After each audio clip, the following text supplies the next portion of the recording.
Hi there, and welcome along to the Gersnet Podcast, the totally free and independent Rangers show made by fans for fans, where all of our content is always free. And that free content isn't just the podcast, but here at Gersnet, we have a load of great stuff, including match previews and reviews, a really good history archive, social media, and a really very friendly discussion forum as well. So please do head over to the website at www.gersnet.co.uk, take a look and get involved in all of that great stuff. It's just gone 9 o'clock on Wednesday, the 6th of April, 2022. If you're joining us live tonight, we're here to preview the Braga game, the first leg over in Portugal tomorrow evening. So thank you if you've given up your time to be with us. Let us know your thoughts, your questions, and your comments in the YouTube box there, and we'll get to as many of those as we can. If you're not joining us live, the podcast is, of course, always available for download first thing the next morning. So that'll be tomorrow on Thursday. And you can get that wherever you get your podcast from, including Acast, iTunes, YouTube, Castbox, Stitcher, and Spotify. As I say, we're here to talk about Rangers' trip to Portugal to face Braga tomorrow in the first leg of the quarterfinals of the Europa League.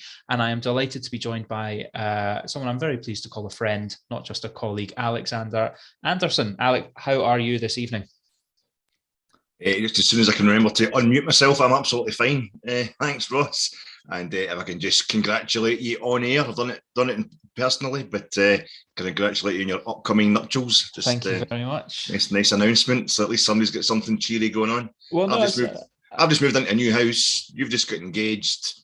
I think Colin turned 49 last week.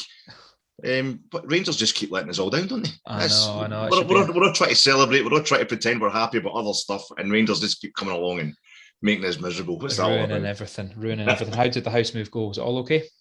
I mean, just about finished. That's it. I'm sitting here. It's like a maximum security prison that I probably should be in for various things. But it's a wee kind of garage conversion we've got out the side of the house, so I could be lumped in here with all my football stuff, like the kind of padding that I need. I was going to say that I know that you're obviously a man of great prestige when it comes to knowledge about football history, and I imagine you've accumulated a fair amount of stuff over the years. Did any of that sort of accidentally fall off the back of the lorry, or has it all made it safe in one piece? It's all been gained fairly legitimately, you know what I mean? But some of it was going to fall off the back of our car the last couple of weeks as I was dragging it all back and forth. I think we could have moved in half the time if I didn't have this collection of football garbage that I carry about with me. But it's what it's all about, mate. So it's good to be in. Absolutely. Well, look, it was an incredibly disappointing weekend. Obviously, you had a brief chat with Colin after the game, immediately after the final whistle. That's obviously available for download for anyone who's not seen that and who, for whatever reason, fancies revisiting Sunday's result. But we sort of have a bit of a shift now, Alec, in that we're trying to get ourselves excited for what is, regardless of what's happening domestically, an incredibly exciting opportunity and an incredibly exciting time for Rangers as we head to our first European quarter-final since 2008. We're facing a team that we faced only 2 years ago in the last 32 of this competition. We put them out a couple of years ago, albeit with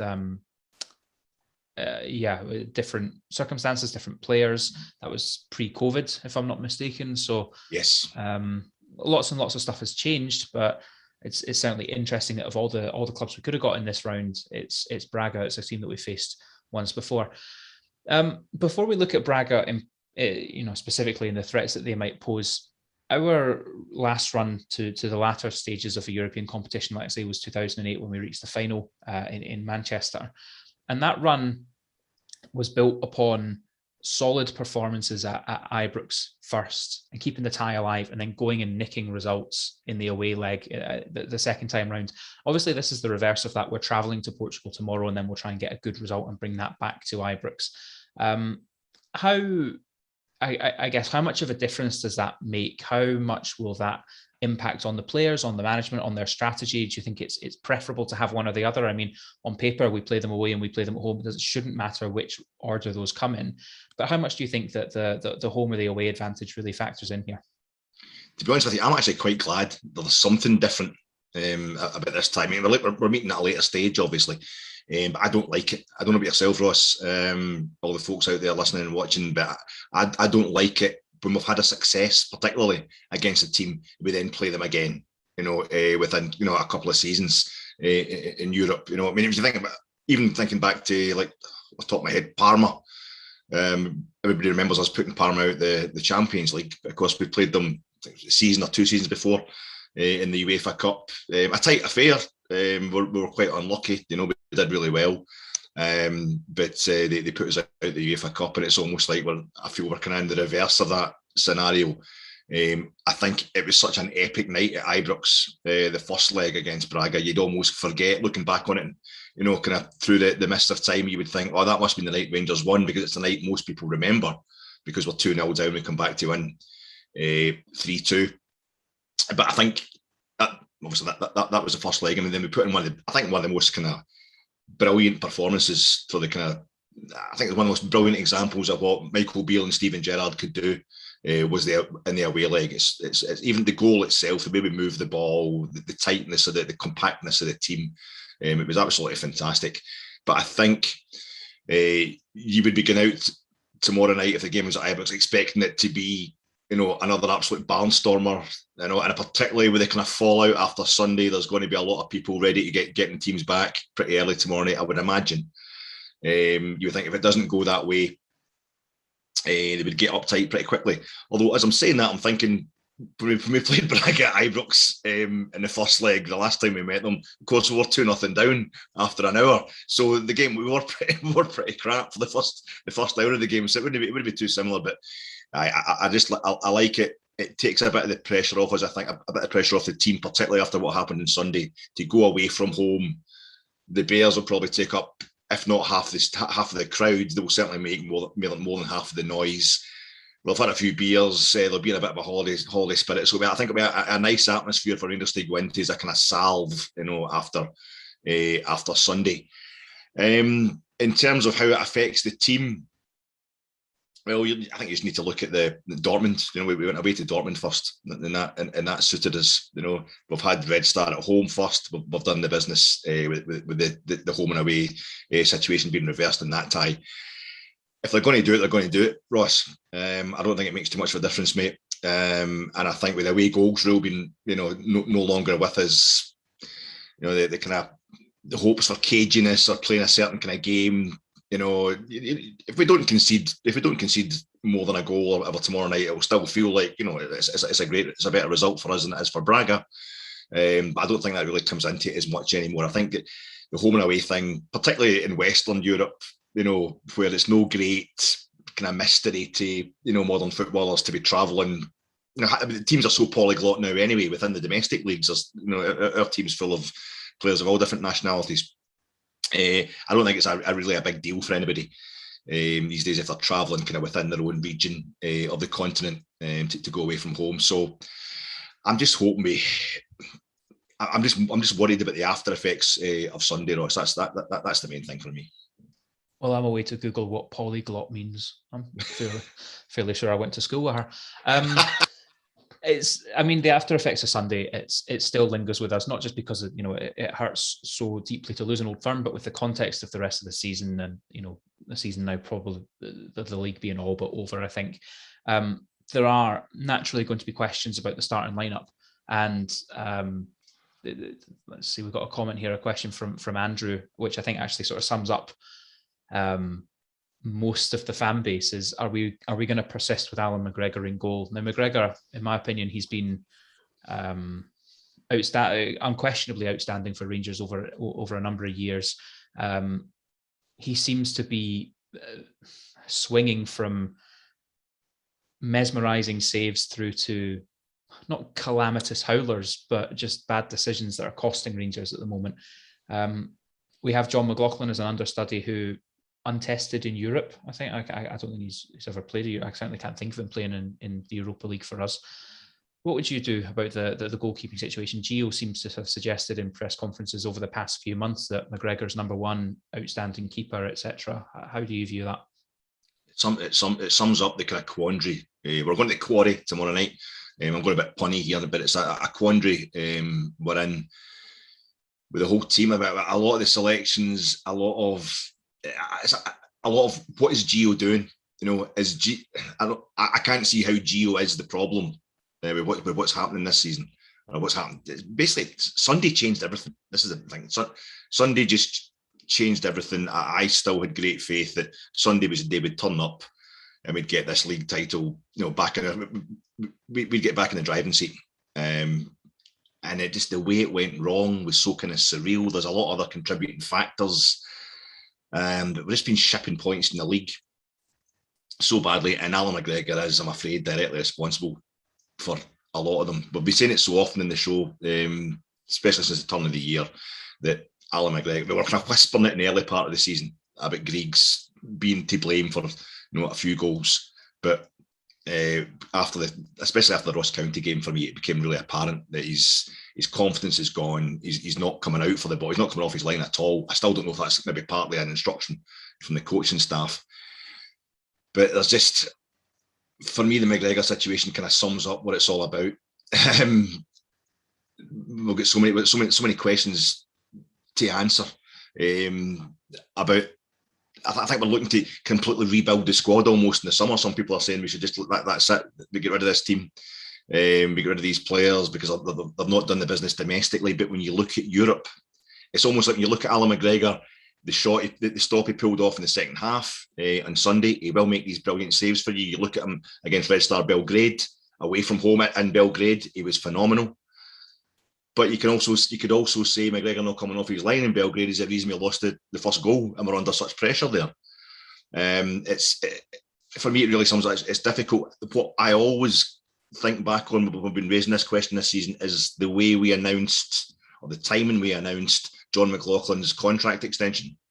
It was the night, or within 12 hours of Alan McGregor making those two horrific ricks at Ross County. And it was almost like, the Gio then follows it up by saying, no, McGregor's my number one. But it was almost like a statement. And I don't know if the statement was to John McLaughlin. Maybe he was thinking, no, I'm not going to get a game here. I need to go somewhere else. And as soon as they've seen Alan McGregor make those mistakes, look, John, there's a chance here. There's a chance you could be getting in because McGregor's maybe starting to get too old. And they've almost put the contract in front of him, a gun to his head at that point. And said, look, you should sign now because Alan McGregor's, I don't know, something's going on there. And I think that sums up the situation we're in just now. Well, there's so many players in a stick or twist situation. The support I've got, my personal attitude's in a real stick and twist situation just now as well. I can't be too hard on the team that brought us 55. I'm cognizant of the fact that Rangers, the complete infrastructure went in 2012. It will take a long time. We're still ongoing in the rebuild, and there will be kind of potholes in the road. So we shouldn't throw the baby out with the bathwater. But it's not as if we're miles behind in the league like we used to be. It's because we've thrown away a lead. It's what's bothering everybody. But I really don't know where to go with the team just now. I don't know what my attitude is to Rangers at this moment in time. I'm so puzzled by the fact we've thrown away this league the way we've done it. I just don't understand it. But for me, Alan McGregor kind of sums it all up as the guy's a god, and he can be brilliant in what he does, the shot stopping, but there's definitely a problem there. And just to stop evading the question, I would go with McLaughlin tomorrow night. If for nothing else, other than the last time I said that, Alan McGregor had an absolute barnstormer the next night. I think it was away to Dortmund. He did the business. So I don't know if McLaughlin's played for us maybe in the early rounds, maybe in Gibraltar or something like that, against kind of minnows or whatever. But I would give him a go tomorrow night, because I think that on Sunday there, the failure to deal with that cross, it wasn't that shot that led to Celtic's equaliser. It wasn't just the way Griggs pushed it out. It was the fact he seemed to be caught in about three different minds as to what to do. I thought, no, this is. He's getting to that point, and I love the guy to death. That's the thing I always want to make clear. I love Alan McGregor to death, but I think it's now time to go with McLaughlin. Yeah, it's a big call. It's a huge call. It's an even bigger call than the times over the past 3 or 4 years when we've been talking about, Tavernier should drop out of the side, and we would replace him with Nathan Patterson earlier in the season or tail end of last season. If Tavernier wasn't performing, this is an even bigger thing, because McGregor's quality, particularly in Europe, his performance against Red Star was exceptional. Caveated with the fact, as you say, that he still could have done better at the conceding of that goal. it's a really, really difficult one at the right at the back then between the sticks. It's also a difficult one up front. Colin and I did a preview ahead of the Old Firm on Saturday morning last weekend, and I spoke about how I would like to just put Roof in the Morelos role and see how he gets on. I think that the manager did that, and I think it didn't work. I think it failed. I don't think Roof was anywhere near as comfortable holding up the ball, coming, dropping deep, and getting involved in play. It's often been leveraged as a criticism at Morelos, the way how he drops so deep, and then sometimes he's wide out on the flanks and he's not in the box enough. But for me, that's not a criticism of him. That shows his appetite and his desire to bring the game together. And Kemar Roof just isn't doing that. And I think Kemar Roof's had a poor season. That said, Colin and we discussed how other, I guess, tactical shapes or other formations don't necessarily allow us to get the best out of people like Ryan Kent or Joe Aribo. You start tinkering with how we're looking on the flanks. You start tinkering with how we've got people sitting in midfield with your Ryan Jackson, John Lundstrom. So I also don't believe that playing, say, two up top in Kemar Roof and Sakala both playing together through the middle is the right answer. Is it right to put Sakala in as a lone striker? We've not really seen him in that position. He's usually cutting in off the flanks using his pace. He doesn't strike me as someone that would hold up the ball in the way that Morelos does and bring others into play. It's a real difficult position, I think, trying to replace Morelos. We know now he's out for the rest of the season. So I guess the question is, how do you make sense of all of that? We've also got Cedric Itten sitting somewhere in Auchenhowie, potentially to be brought into the fold. Morelos loves this competition. He saves his best performances for this competition, but we are without him now going into the quarterfinals. How do you solve that? How do you plug that gap? I think, like we're talking about McGregor, and it's not just about Alan McGregor himself, it's about his failure to come off his line, mistakes that he's making. How does that spread throughout the defence? Because the defence that we had last season, as we know, was breaking records, set a British record for clean sheets, for a lack of concession of goals in the domestic league. When the goalkeeper isn't as sure of himself, and I think it was Colin on Sunday's pod made a great point, Sunday night's pod, about how he's not shouting, he's not berating his defence, he's not coming out there, kind of losing the rag with everybody the way he would have last season, because he knows it's almost as if Alan McGregor knows within himself that he's at fault, so he's no right to do that. Now that's fine. He's a decent guy. He's not going to blame him if he's not up to scratch. But that means the defence doesn't have that authority. It doesn't have that solidity, and it does. It's an old cliche, but it starts the last line of defence, the goalkeeper. If the rest of his defensive team aren't sure of him, it will spread. And I think it's the reverse with Alfredo Morelos. The way he's been playing since Giovanni Van Bronckhorst arrived. And let's not forget, we're talking about missing out this. We're trying to get into a semi-final tomorrow night. We've got a semi-final coming up in the middle of the month in the Scottish Cup. But Alfredo Morelos was posted missing the last time we played a semi-final this season against Hibs at Hampden.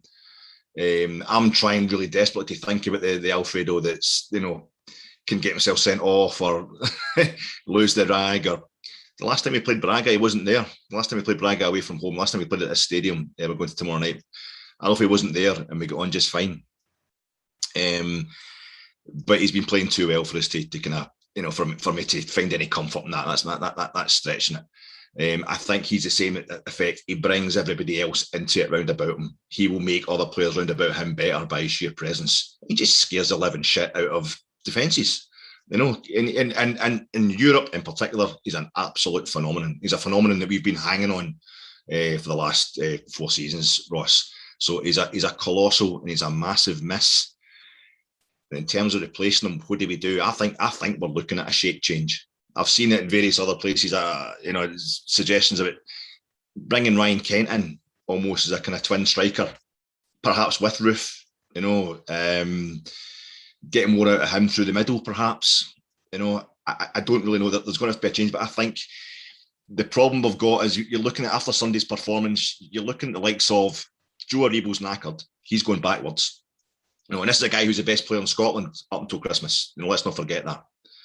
And then you're looking at like Ryan Jack, who is, for me, the just supreme ranger. A guy I would always want to. He wasn't quite at the races on Sunday either. So what's happening there?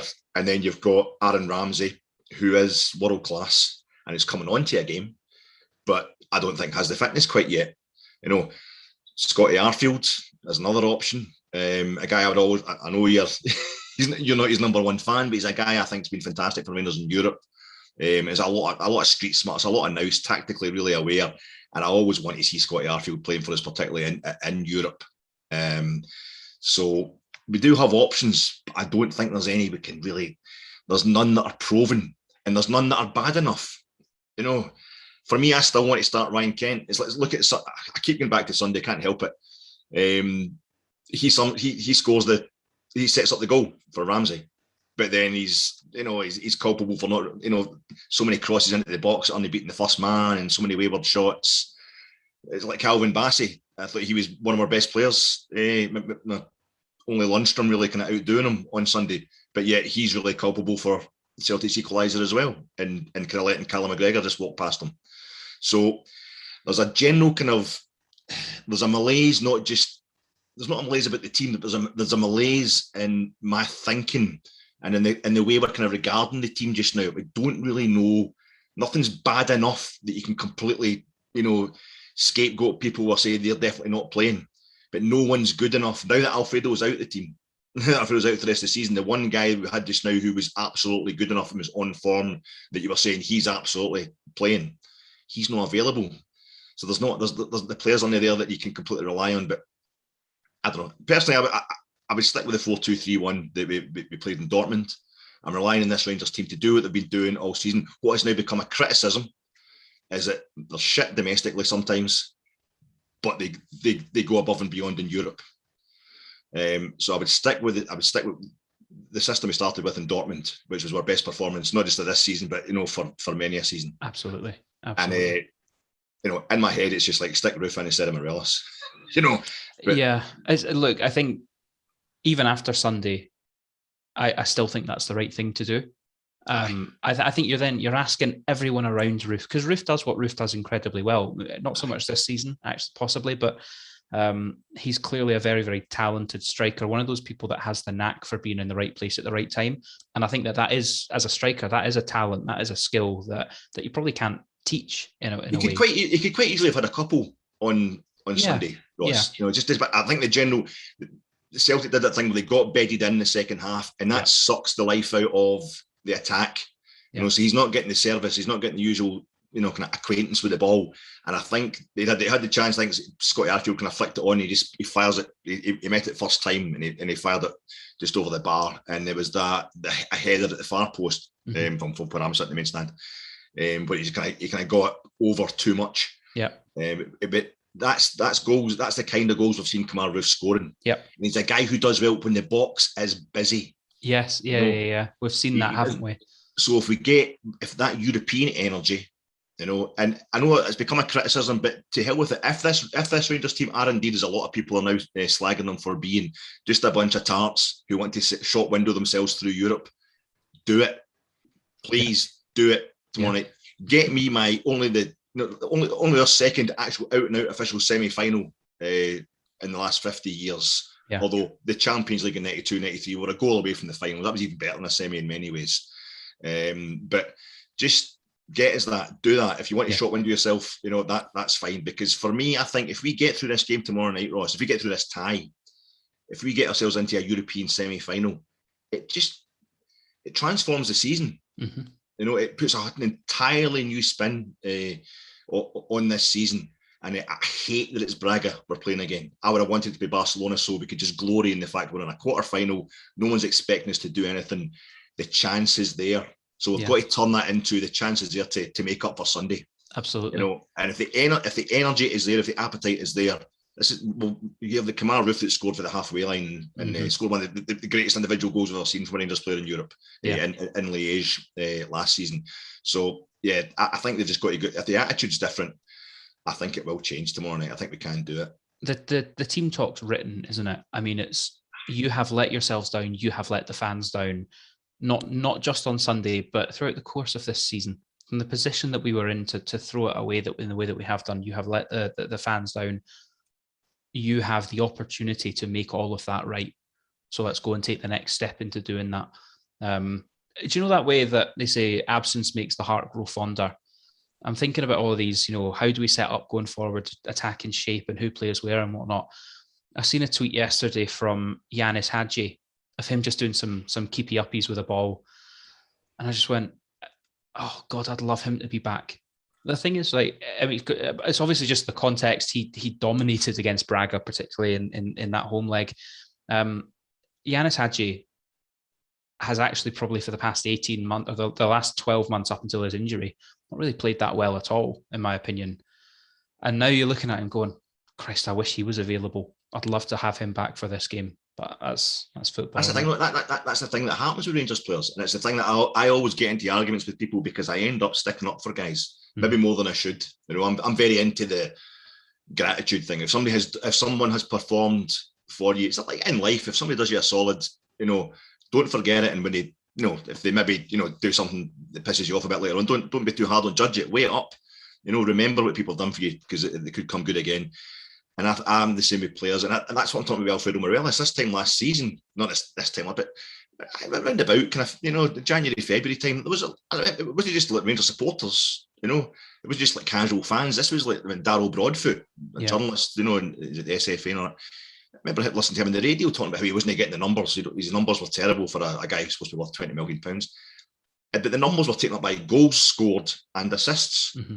And I remember watching, particularly, we beat Aberdeen, the first time we beat Aberdeen 4-0 at Ibrox in the league last season. Alfredo Morelos was like, he was getting the assist to the assist, I think, for about 3 of the goals. It was something he was doing consistently. So he doesn't get the numbers, but he was transforming the game. He was winning as the game from a deeper situation, just laying the ball off to somebody who then lays it off to the striker. So the numbers got nothing to do with it. It's just what the guy gives you, and I think the same with Yanis Hadji. That's why I was really all this first half of the season I was sticking up for Hadji, because particularly his style is also one that because he's not fast. His style is also one that can maybe you need to watch him a bit closer. You actually need to watch Yanis Hadji clips. You need to watch a montage of Yanis Hadji contributions, and you'll see exactly what he's done. All last season and also this season as well. And I hate the fact that at Rangers, so many people only get appreciated once they're gone. Once we don't have them at our disposal, like you're saying, absence makes the heart grow fond. I think it's particularly bad with Rangers though. But my God, mate, this game tomorrow night, if they want to go out there and just be only perform in Europe, that's fine by me. Do it one more time, because I think there's we'd get seeded in the Champions League qualifiers next season. That's right. I saw someone. Forgive me, I'm stealing somebody else's patter here, but somebody else researched that and posted that yesterday. Yeah. But I think also in terms of, well, we know, don't we? From if you maybe can't remember, Ross, but back in 2003, another Glasgow team reached a final in Seville, and their derby rivals won the domestic treble, and the domestic treble didn't count. Yep. It was only about losing that final in Seville. So we know that's all we have to do is get to that, win 2 more ties, and that's us. We're the best team in the world ever. Look, before we take a look at Braga and the threats that they pose, just picking up on a comment here from Scott. When we're talking about attacking shapes and players, one player we've not mentioned is Amad Diallo. Do you see any way back in for him? Is this the kind of tie that he might want to use to look to impress, or is he well out of the picture now? Haven't seen enough of him to judge. This is the problem. I haven't seen enough of him to judge, mate. He come on at Ross County, great start, scores his goal, sets up another, looks fantastic, and then he's pitched in at Parkhead and he's totally lost. But in an overall performance that was absolutely horrific, and you can't blame him for that when he's just arrived at the club. He had his wee kind of cameo his wee run out at Annan, I think. Yep. He's come on somewhere else. After that, I think did he play at Dens? Was it Dundee in the cup? Yeah, I think so. I know. By the way, that game against Dundee in the cup as well. I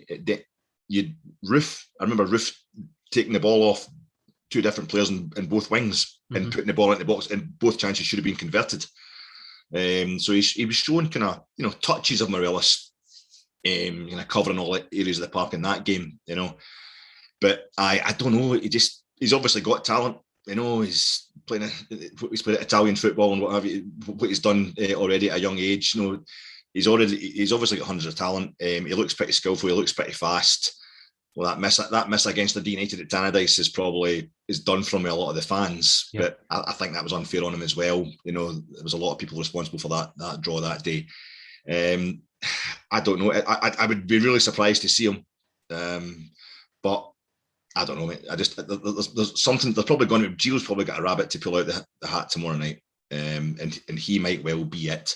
You know, because they'll have assessed Braga, and maybe they'll know that he's the man to take them on. But I would be surprised to see him, mate. Well, you say Gio will have assessed Braga. I'm sure that you will have done as well. What can you tell us about the threats that they pose? As I say, a team that we faced a couple of years ago and that we got past. I'm sure that the makeup over there is very, very different today. What sort of key threats do you see them posing tomorrow, and what will be the main ways for Rangers to try and counteract that? Ricardo Horta, that's it. The guy, Ricardo Horta, he's an attacking right winger, the captain, Portuguese international.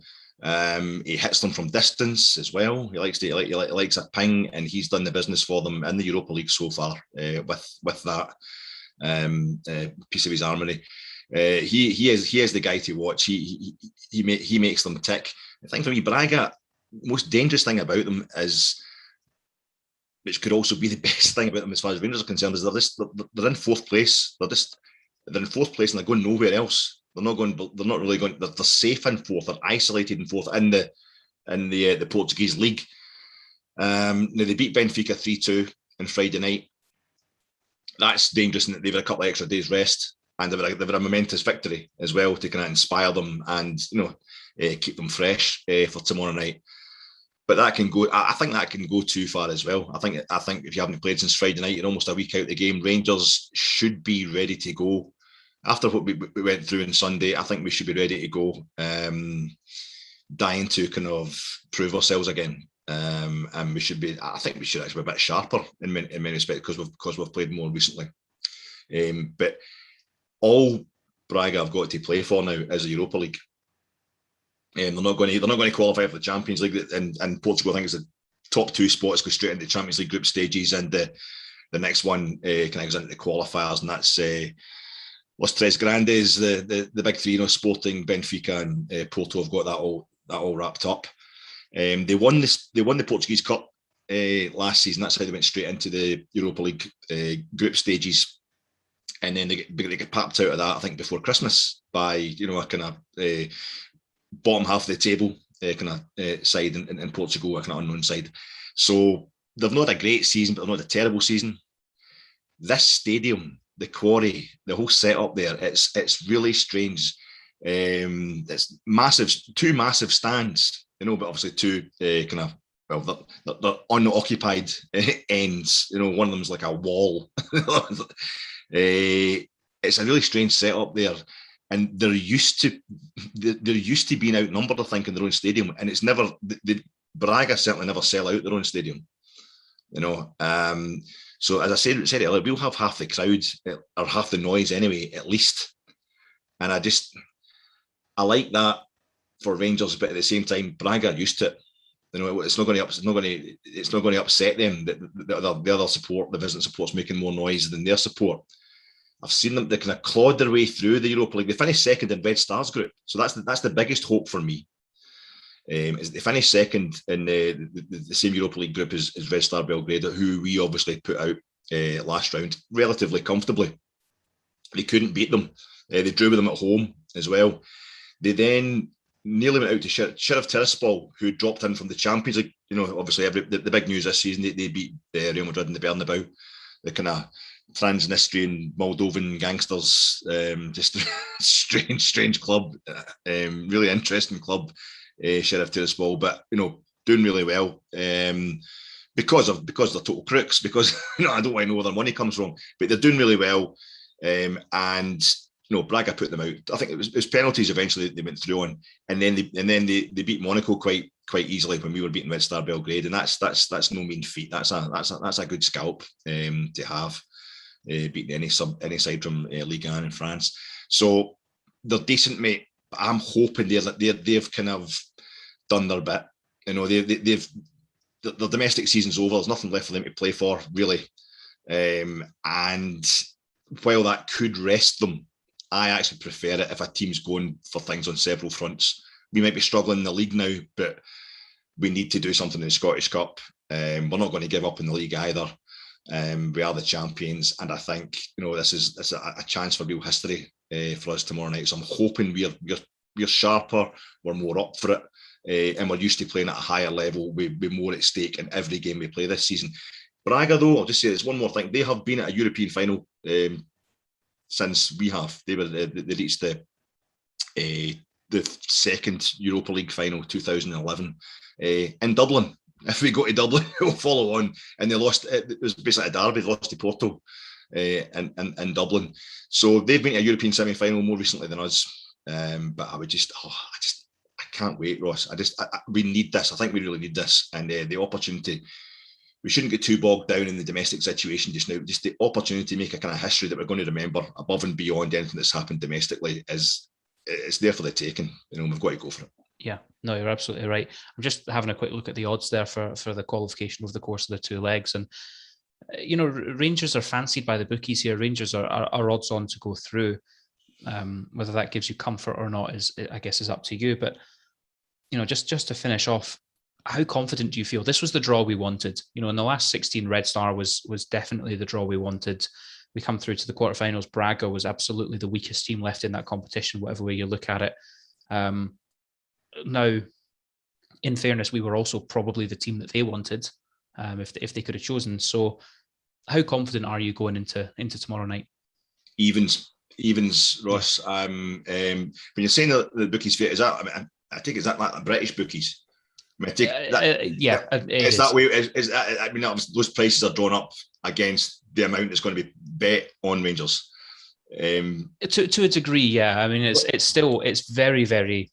I know that's you, but I should actually ask you that because it's always the whole time I was growing up, right up until the present day, it's always been, and the bookies make England, joint favourites to win the World Cup and Manchester United to win the Champions League. It's like, is that not because everybody in Britain bets on them? Yeah, certainly with things like England to win the Euros, it's because there's just a huge amount of money. And it's also to a degree a marketing thing of like, they're putting England at the top. Look at how patriotic we are. And look, with things like this though, it's more data driven than that, I think. Right. So yes, the price moves, and the price will continue to move right up until kickoff tomorrow. We should, we should. And that's what bothers me about it. That's what I'm saying. Kind of even Stevens on my attitude towards this is that we should win this game. I feel as if it should mean more to us. We always say that this is something we get wrong all the time because there's a massive support. We've got a massive history, and this is the kind of thing we should be doing. Rangers should be reaching this kind of level in football, or we should have more often. And now we're at a situation where we're actually overachieving in continental terms. But I feel as if we've got a great record at Portuguese. I think we've played Portuguese type teams about 10. This is the 10th time, I think. Yeah. And we've only lost once. Yeah. And that was Porto 83, 84 put us out the Cup Winners' Cup, and they won the thing. Yeah, and we'll think about our Portuguese results over the last. Since 2008, obviously with Sporting through Porto and Benfica in the last couple of seasons, it's magical. Well, it's three times, obviously, historically, we put Sporting out of Europe, and that's another thing that bothers me as well. Being fatalistic is we've got too good a record. It's got to come a cropper sometime. I don't like the fact we've played them recently. There's also a thing where we played when we played Braga the last time, we followed that up by losing to Hamilton Accies. We lost to Hearts in the Cup, and then our next league game was losing to Hamilton Accies at Ibrox, and we haven't lost another domestic game at Ibrox until Sunday, and we're now playing Braga straight after it. It's almost like a kind of bookending, mate. You know what I mean? So I hope we can bookend it with 2 victories over Braga.